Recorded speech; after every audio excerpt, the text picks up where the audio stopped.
दोस्तों नमस्कार, मैं अजय पत्रकार, स्वागत है आपका। इंदिरा गांधी पर भाजपा सांसद निशिकांत दुबे ने बहुत बड़ा खुलासा किया। निशिकांत दुबे ने बताया कि इंदिरा गांधी पुंछ और उड़ी के अलावा अन्य तमाम महत्वपूर्ण सामरिक दृष्टि के स्थानों को पाकिस्तान को दे रही थी और आज जो समस्या है वो इंदिरा जी की देन है, वह इंदिरा जी के अलावा नेहरू जी की देन है। निशिकांत दुबे ने बताया। निशिकांत दुबे ने सोशल मीडिया अकाउंट्स में भी पोस्ट किया। आयरन लेडी इंदिरा जी और उनके पिताजी नेहरू जी कश्मीर के अवैध कब्जे पाकिस्तान के द्वारा 1948 के बाद दोबारा मध्यस्थ अमेरिका और ब्रिटेन के दबाव में भारत सरकार के मंत्री स्वर्ण सिंह जी व जुल्फकार अली भुट्टो की लगातार बैठक 1962 से 64 के बीच हुई। 1962 से 64 के बीच में। अब आप समझ सकते हैं। इस कागज को गौर से पढ़िए। भारत ने पुंछ और उड़ी पाकिस्तान के द्वारा जबरदस्ती हथियाए भूभाग को पाकिस्तान को देने का फैसला ही कर लिया था।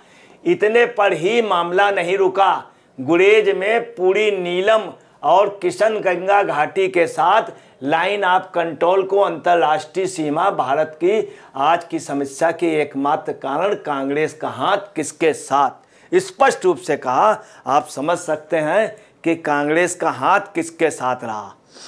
हकीकत में जो स्थितियां हैं, जितने सामरिक दृष्टि के महत्वपूर्ण लोग हैं और सामरिक अच्छी नॉलेज रखने वाले सभी का ये कहना है, भारतीय आवाम का, कि कांग्रेस का हाथ हमेशा पाकिस्तान के साथ रहा।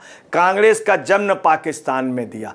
कश्मीर विलय होना चाहता था भारत में, नेहरू जी विलय नहीं कर रहे थे, विलय नहीं कर रहे थे। गुलाब सिंह भाग करके गए दिल्ली में और सिर्फ पटेल जी की वजह से कश्मीर विलय हो पाया, नहीं तो ये नहीं चाहते थे नेहरू जी। यही नहीं, निशिकांत दुबे जी ने उस समय के कागज भी प्रस्तुत किए हैं। अब आप देखिए, ये जो कागज है ये कराची का है, डिपार्टमेंट ऑफ स्टेट। इसमें साफ लिखा हुआ है सीक्रेट, सीक्रेट लिखा हुआ, फाइल, बाकायदे कंट्रोल ये नंबर है और ये देखिए डेट है 9 फरवरी 1963, 6:33 का शाम का। सेक्रेटरी ऑफ स्टेट कराची का है और सेक्रेटरी ऑफ स्टेट ये यहाँ दिया है इन्होंने, कराची से आया वो लेटर पाकिस्तान का। और पाकिस्तान भारत को कह रहा है। मतलब आप देखिए कितनी इंदिरा जी कितना दबाव में थी अमेरिका और इंग्लैंड के, उसमें उसी राज्य के जो उसके हम गुलाम रहे, उसकी गुलामी की मानसिकता नहीं गई, उसकी किस तरह से ये पैरोकारी करती थी। कराची से लिखा हुआ लेटर है, सेक्रेटरी ऑफ स्टेट को लिखा है इन्होंने। साफ लिखा है कि forming Bhutto called on UK high commissioner James and myself over urgently about 1 PM today to give us a report on important meeting which he held with Singh. Singh मतलब स्वर्ण सिंह, जो इंदिरा गांधी के सबसे खास व्यक्तियों में थे और नेहरू जी के। दिस मॉर्निंग स्पष्ट रूप से ये किया है। और इसमें क्या है, उड़ी और पुंछ तथा कुछ इलाकों को पाकिस्तान को सौंपने के लिए। यही नहीं, नीलम घाटी और किशनगंगा का क्षेत्र भी, और जो एक्चुअल कंट्रोल लाइन थी इसको ये इनका कहना था इंटरनेशनल, और यही मेन लाइन मान ली जाए। मतलब उसके मानने के बाद जो हमारा कश्मीर था जिसमें पाकिस्तान ऑक्युपाइड किए POK, उनका हो जाता। आप देखिए किस तरह की, और हमारी काफ़ी सीमा उनके साथ है। इस तरह का कांग्रेस ने एग्री किया और स्वर्ण सिंह को भेजा गया था इंदिरा जी और नेहरू जी के द्वारा। आपको मैं ये भी बता दूं कि नेहरू जी ने कुछ लोग इंदिरा जी के साथ बहुत वफादार लोग लगा दिए थे जिनका बड़ा त्याग था, जैसे कमलापत त्रिपाठी, स्वर्ण सिंह, बाबू जगजीवन राम, तमाम ऐसे लीडर लगा दिए थे जिनके वोट बेस थे, जिनके बल पे सिखों का वोट स्वर्ण सिंह की वजह से मिल जाता था और दलितों का वोट बाबू जगजीवन राम की वजह से मिल जाता है। ये सच।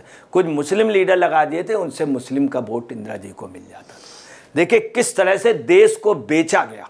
अब देखिए निशिकांत दुबे ने आरोप लगाया है और आप ये खुद समझ सकते हैं कि विथ प्रूफ बाकायदे कराची का लेटर और इंदिरा जी और नेहरू जी की भूमिका आपको ये भी बतला दें, यही नहीं, पाकिस्तान नहीं बनता, पाकिस्तान नहीं बनता, पाकिस्तान नेहरू जी की वजह से बना। जब गांधी जी से बात हुई तो उन्होंने स्पष्ट रूप से जिन्ना ने कहा कि ठीक है, ये नेहरू प्राइम मिनिस्टर नहीं बनेंगे तो हम भी नहीं बनेंगे, पूरा हिंदुस्तान एक रहेगा। परंतु नेहरू जी ने कहा नहीं, मुझे तो प्रधानमंत्री बनना ही है। तो जिन्ना ने कहा हम भी बनेंगे, तो युवा की बांट लो। पाकिस्तान का जन्म भी नेहरू जी ने दिया। कश्मीर जो आज विलय नहीं पूरा हो पाया, वो सिर्फ नेहरू जी की देन थी। अब देखिए, आपको बताना है, अक्साई चीन पे भी यही हुआ कि नेहरू जी ने क्या किया 1962 में, चाइना से लिए कहते रहे, क्या कहते रहे कि हिंदी चीनी भाई भाई। ऑर्डिनेंस फैक्ट्री में नेहरू जी वहाँ के राष्ट्राध्यक्ष को लेके गए, कुछ ही दिन बाद उसने हमला कर दिया। उसने देख लिया कि यहाँ पे बहुत साधारण चीज़ें बन रही, और यही नेहरू जी ने कहा कि वहाँ उगता ही क्या है, तिब्बत में, अक्साई चीन में, अरुणाचल में। तो उस समय राम मनोहर लोहिया जी ने कहा कि अगर किसी चीज़ में उगता नहीं है तो क्या आप काट के फेंक देंगे। उन्होंने एक बात कही पार्लियामेंट के अंदर, अगर किसी के सर पे बाल नहीं उगते हैं तो क्या सर को कर दिया जाएगा। हमें कहने में शर्म आती है, उस समय राम मनोहर लोहिया ने कह दिया था पार्लियामेंट के अंदर। इन्होंने एक्साइज चिन्ह भी दिया ओपन, और ऊपर से पार्लियामेंट में कहते क्या है, जब चाइना ने अटैक किया, अरे कुछ नहीं, अपना कोई नुकसान नहीं, वहाँ कुछ उगता ही नहीं था। ऐसे थे हमारे नेहरू जी, इंदिरा जी। 2014 के बाद क्या हुआ, धारा 370 की वजह से दबे कुचले शोषित दलित को आरक्षण मिला। बाकी समझने की तुम्हारी क्षमता नहीं है दोस्त। आपको बतलाना है, कश्मीर जो नेहरू जी का राज्य था, नेहरू जी का सबसे पसंदीदा था। जिंदगी में वहाँ से चुनाव नहीं लड़े। जो आदमी जहाँ पैदा हुआ हो, जिसके बाप दादे पैदा हुए हो, वहाँ से चुनाव न लड़े, वायनाड में जाके लड़े। राहुल गांधी और प्रियंका गांधी, आप समझ सकते हैं, फूलपुर से जाके नेहरू जी लड़े। इंदिरा गांधी मेडक और चिकमंगलुरु से जाके लड़ी। वो स्पष्ट कह रहे हैं कि कश्मीर में, आपको बता रहे हैं, दलितों को कोई आरक्षण नहीं था और दलित मकान नहीं बना सकता था। पंजाब से काफ़ी सिख गया था, काफ़ी दलित गया था। जो दलित सिख गए थे, जो वहाँ पे सफाई कर्मचारी थे, उनकी तनख्वाहें 8 से 10 हज़ार तक रही। उनको पक्के मकान नहीं थे। जब भाजपा की सरकार आई है तब उन्होंने धारा 370 हटाई और वहाँ दबे कुचले लोगों को आरक्षण मिला। जिनकी तनख्वाहें 7,000 रुपये थी, उनकी तनख्वाहें 90,000, 1.5 लाख रुपए हुई। अब आप देखिए, अंबेडकर जी ने मना किया था, मगर इन्होंने अंबेडकर जी को भी किनारे कर दिया। अंबेडकर जी को भी शक्ति पुलय ने अपने उसमें दिया है सोशल मीडिया अकाउंट में, माननीय निशिकांत दुबे जी, पुनः आभार आपका, आपने कश्मीर मुद्दे पर 1962 से 64 की वार्ताओं का जिक्र लोक लोचन में लाया। बाकायदे उन्होंने लेटर दिखाया, कितना कॉन्फिडेंस, पाकिस्तान का लेटर। कितनी शर्म की बात है कि देश के नेता, ये लोग हमारी सीमाओं, हमारी सरहदों का सौदा करते थे, देश के साथ इतना बड़ा देशद्रोह कर रहे थे। यह सब हमें पता ही नहीं था कि उस समय कांग्रेस सरकार के नेताओं में स्वर्ण सिंह और भुट्टो की बातचीत हुई, जिसमें कश्मीर के कुछ हिस्सों को लेकर गंभीर चूक हुई। इंदिरा गांधी और नेहरू जी की नीतियों ने कश्मीर को, भारत के हितों को कमजोर किया, जिसका खामियाजा आज भी देश भुगत रहा है। पुंछ, उड़ी और नीलम किशनगंज घाटी जैसे क्षेत्रों पर कमजोर रुख अपनाने से पाकिस्तान को अवैध कब्जे का मौका मिला। कांग्रेस का वह रवैया जो अंतर्राष्ट्रीय दबाव में झुकता था, आज की समस्याओं का एक बड़ा कारण है। भारत की एकता और समृद्धता को अब ढल और राष्ट्रवादी नीतियों की जरूरत है। यही नहीं, आपको बताना है, कराची भारत में था और मालदा के अलावा मुर्शिदाबाद के उस तरफ के एरिए, पूरब के एरिए, ये भारत के साथ थे। नेहरू जी ने लाहौर और कराची पाकिस्तान को दे दिया। आज भी लाहौर, सन 1965 जब लड़ाई हुई तो नेहरू जी ने, लाल बहादुर शास्त्री ने कराची पे हमला किया सबसे पहले और कराची को बिल्कुल ऑक्युपाइड कर लिया, परंतु उनकी हत्या हो गई रहस्यमय परिस्थिति। उसके बाद इंदिरा जी नहीं, इंदिरा जी ने कराची। यही नहीं, मैं आपको बता रहा हूँ, आज जो ये त्रिकोण की बात हो रही बांग्लादेश सीमा की, वो क्षेत्र हमको मिल रहा था, 71 में मिल रहा, मगर नेहरू जी ने नहीं लिया। यही पीओके में किया। मोदी ने क्या किया, लाहौर पे अटैक किया, बहावलपुर पे अटैक किया, रावलपिंडी पे अटैक किया और दिखा दिया जब ये जीते थे इनके पास जगह थी बांग्लादेश में, इन्होंने पीओके नहीं लिया। मोदी आज भी कह रहे हैं सिर्फ पीओके पर बात होगी। अब देखिए, ये आप देख सकते हैं, ये बाकायदे सोशल मीडिया अकाउंट्स में ट्वीट किया है। ये राहुल गांधी जी हैं, ये सुप्रिया सिन्हा जी, और ये है खड़गे साहब। ये बेचारे इसलिए लगे हैं कि प्रियंक खड़गे शायद कभी भविष्य में, ये तो बूढ़े हो गए, वो बुढ़ापे तक शायद चीफ मिनिस्टर बन जाए, इसलिए लगे अपने बेटे के लिए। आतंकवादी खत्म हो रहे हैं इसलिए कांग्रेस परेशान है, और कांग्रेस खत्म हो रही है इसलिए आतंकवादी परेशान हैं। बोलो हाँ कि ना, इस तरह के लोग ट्वीट कर रहे हैं। अब ये बात इन्होंने कह दी, आतंकवादी खत्म हो रहे हैं इसलिए कांग्रेस परेशान है। ये इसमें दम है बात में, लोग इस बात को महसूस कर रहे हैं। कसाब को ग्रीन सिग्नल दिया गया, अफजल गुरु जिसने पार्लियामेंट में अटैक किया, उसी अफजल गुरु को, आपको मैं बतला दूं, उसी अफजल गुरु को ये आधी रात को कोर्ट खुलवाते हैं उसको बचाने के लिए। अब आप समझ सकते हैं कि आतंकवादियों को कितना प्रेशर दिया। यही नहीं, कसाब साहब, लादेन को लादेन साहब, यही नहीं, और भी तमाम ऐसे लोग थे जिनको साहब कहा गया। यही दिग्विजय सिंह ने, एक बहुत बड़े आतंकवादी, उसको साहब कहा था, जो कांग्रेस के प्रवक्ता थे। सबसे ज़्यादा इनके मामा जी थे, इनको मामा जी कहते थे, जगत मामा हो गए। देखिए, प्रवीण मिश्रा ने भी सोशल मीडिया अकाउंट्स में ट्वीट किया है, कांग्रेस का हाथ हर उस व्यक्ति और संस्थान के साथ है जो देश विरोधी गतिविधियों में संलिप्त है। ये बात कही, क्या सच है? हाँ सच है। अदनान खगोशी बड़ा सपोर्ट करते थे। मुस्तफ़ा कमाल, मुस्तफ़ा जो टर्की का था, मैं आपको बता दूं 2000 करोड़ रुपया, 2000 करोड़ रुपया आज़ादी से पहले टर्की को दिया गया था, भारत के लोगों ने इकट्ठा करके। उससे एक बैंक बना। आज भी उस टर्की के बैंक में सबसे ज़्यादा लोग रुपया जमा करते हैं भारतीय। और कांग्रेस का हाथ हर उस व्यक्ति संस्थान के साथ जो देश विरोधी गतिविधियों में संलिप्त है।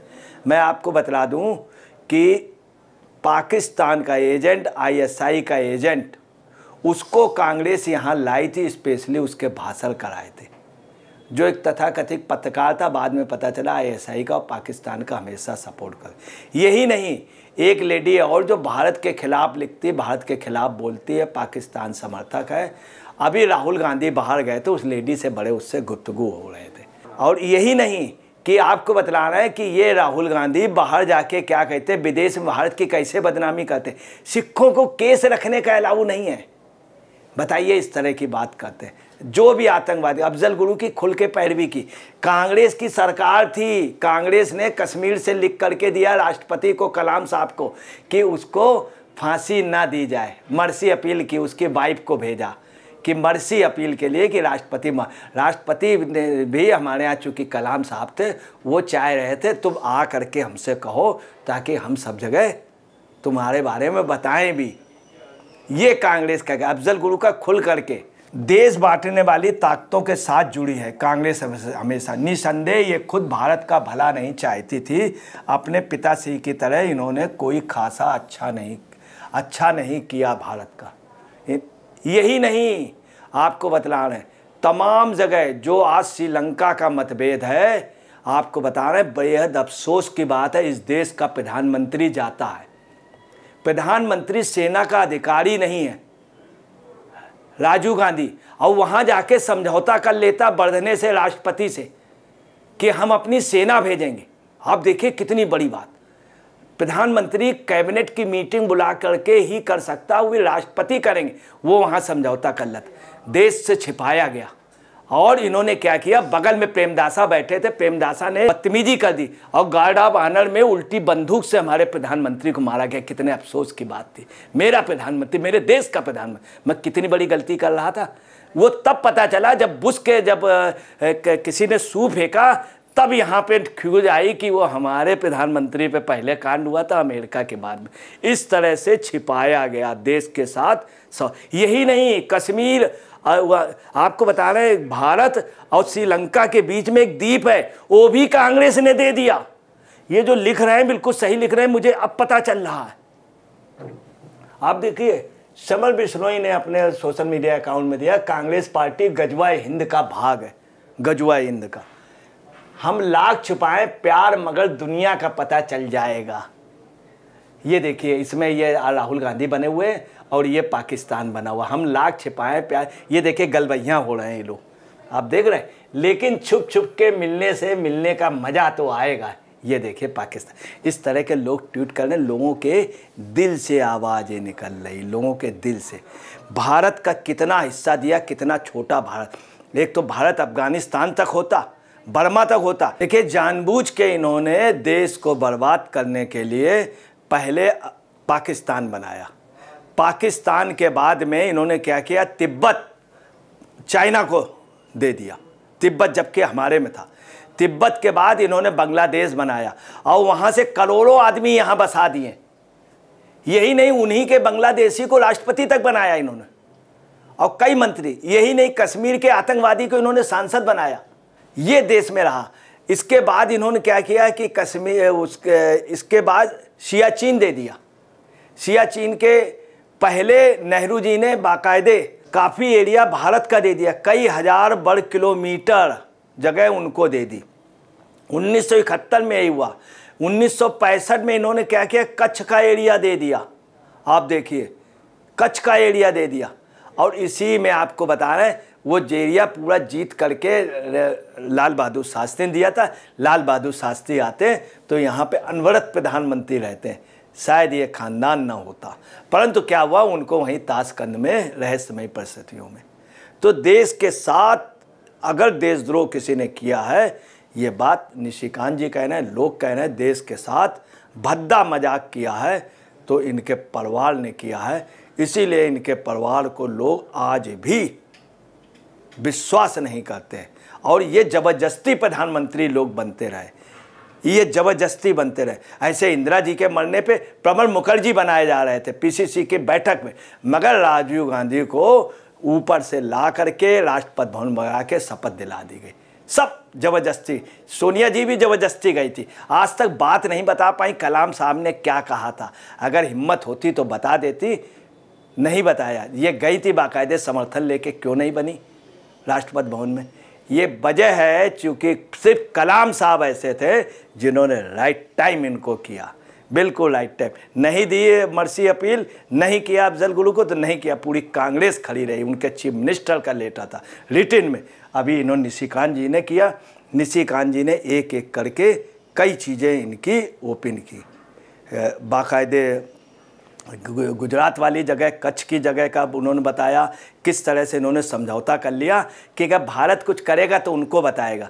और पाकिस्तान चुपचाप यहाँ आतंकवाद कर रहा, ये पाकिस्तान नहीं बताता, हम बताएंगे कहाँ पे हम वो कर रहे हैं, किस सेना के साथ लड़ने जा रहे हैं। ये यही नहीं, अजरबैजान के साथ इन्होंने ऑपरेशन किया, भारत को नहीं बताया। ये कूटनीति इसलिए की गई थी कि ताकि भारत को कमज़ोर किया जाए, और ये कांग्रेस ने समझौता किया था। निशिकांत जी ने कई खुलासे किए। ये न्यूज़ कैसी लगी, इसको लाइक कीजिए, सब्सक्राइब कीजिए, अपने कमेंट्स बॉक्स में लिखिए। दोस्तों नमस्कार, मैं अजय पत्रकार।